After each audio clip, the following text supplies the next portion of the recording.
I'm Lucas Ballard. I'm a software engineer at Google and I work on Google Safe Browsing.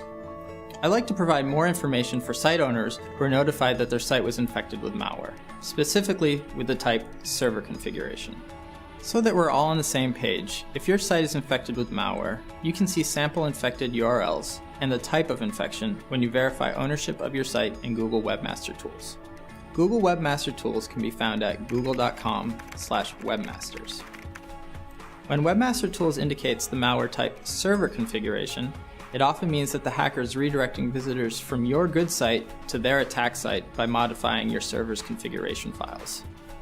Server configuration files allow the site administrator to specify, among other things, access permissions and URL redirects for specific pages or directories on a website. You can imagine that cybercriminals might modify this file to suit their own needs. To investigate the specific behavior on your site, log into Webmaster Tools and browse to the malware section. Make note of the sample URLs listed with malware type server configuration. These sample URLs are pages that no longer consistently serve your site's good content. Instead, because a cybercriminal likely placed a redirect in the server configuration file, these URLs redirect your users to an attack site. You can use wget or curl to check for the redirect behavior. Remember, your site will need to be back online first.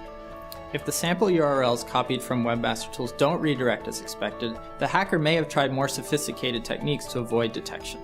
For example, she may have intended for the redirect to only occur given certain referrers or user agents, such as to avoid showing content to automated programs that might detect it. You'll want your wget or curl commands to reflect these possibilities. To further investigate how your site was affected by the malware type server configuration, log into your web server's file system. In my investigation, I'll use the htaccess server configuration file. htaccess is common on many Apache-based web servers, as is httpd.conf. If your web server isn't Apache-based, say it's IIS, then please perform similar tasks with your server's equivalent configuration files. In the directory where the .htaccess file exists, I'll perform ls-al, or a similar command to view all the files, including hidden files like .htaccess. The .htaccess controls behavior on the current directory and potentially on subdirectories. There may exist more than one server configuration file on your site. You can view relevant server configuration files, perhaps through an editor like VI, and check for unwanted directives, such as redirects. For example, as mentioned earlier, to better hide malicious content, the hacker may have configured conditional redirects based on referrer, operating system, user agent, browser, etc. Or the hacker may configure redirects to unknown sites, likely malware attack sites. Be sure to check the entire file in case the hacker added their code at the end of the file where she hoped you wouldn't notice. The sample server configuration URLs should have a corresponding rule in the .htaccess file or other server configuration files.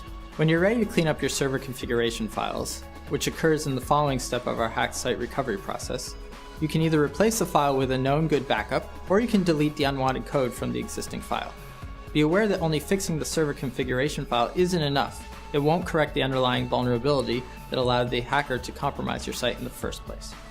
Furthermore, the hacker may have left a backdoor on your server for future reentry if you fail to delete it. Before finishing this step, be sure to check out our file system damage assessment video to investigate your site for backdoors and other harm.